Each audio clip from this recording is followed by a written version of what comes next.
Love it or hate it, American cheese melts better than any other cheese out there. Its secret? It isn't technically cheese. This is Minute Food. Okay, first, since I know we are all a bunch of pedants, cheese doesn't actually melt, at least not in the scientific sense. That requires going from a solid state to a liquid state, like when ice becomes water. But cheese never gets to a legit liquid state. When we talk about cheese melting, what we're really talking about is how easily and smoothly it softens and flows when heated. That is American cheese's superpower. But to understand why some cheeses melt better than others, you have to understand how and why cheese melts in the first place. Most cheeses begin with milk and microbes. The microbes feast on the milk's sugars and churn out acids. Those acids do all sorts of stuff. But what matters most for us here is that they cause proteins in the milk to unwind. Those unwound proteins then tangle up with each other and get bound together, both by forces between the proteins themselves and by calcium, which acts like a molecular glue. You end up with a solid network of proteins interspersed with fat and moisture. In technical terms, cheese is an emulsion held together by proteins. Now, let's add some heat. As the cheese's temperature increases, its molecules start moving around more, and some of the intermolecular forces holding its proteins together weaken and break, all of which begins to loosen up the network, softening the cheese. Eventually, things get so loosey-goosey that the cheese can ooze, drip, and flow. At least that's the goal, but sometimes you end up with something way less appetizing.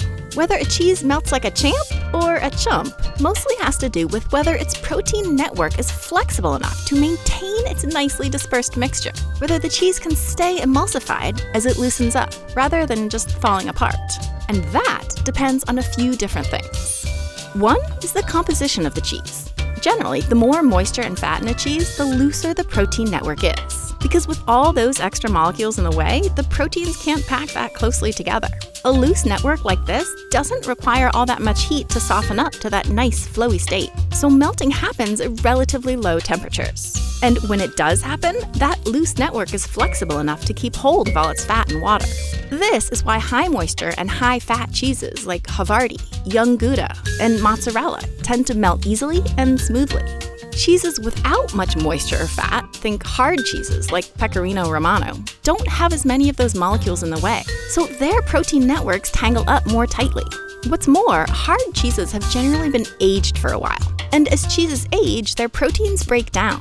A little bit of this breakdown gives their structure some nice flexibility, but eventually the proteins get so fragmented that they're even more prone to binding with each other, tightening things up even further. Not only does it take more heat to loosen this network up enough for the cheese to actually flow, but when it does loosen up, those broken down proteins can't actually hold the mixture together. The moisture and liquefied fat escape their protein prison and pool up or evaporate away. This is why when you try to melt a hard or aged cheese, you often end up with a chewy mass of protein sitting in a mess of oil.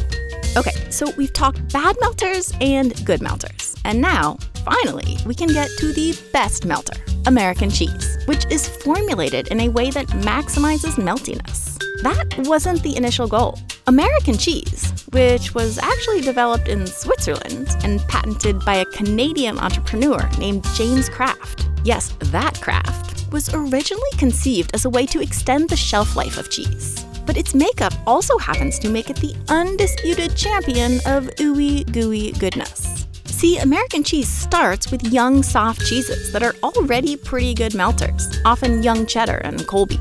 Then it's heated up and mixed with a few critical ingredients. Additional moisture and fat, which remember keep that protein network nice and loose, as well as magical molecules known as melting salts. When these salts, most often sodium citrate, are added to cheese, some of the calcium that glues the proteins together gets replaced with sodium, a less effective glue, increasing the flexibility of the network even further. The result is the easiest melting, smoothest cheese out there. It melts so easily that it kept melting onto my butcher block as I was trying to film it.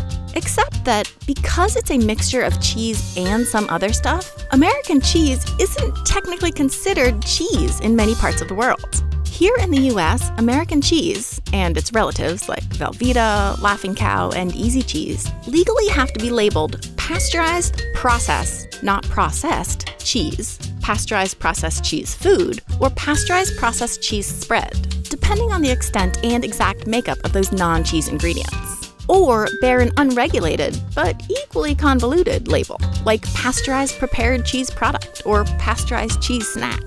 Now, I would argue that, while perhaps helpful for regulation, the whole American cheese isn't actually cheese distinction isn't particularly meaningful in the kitchen.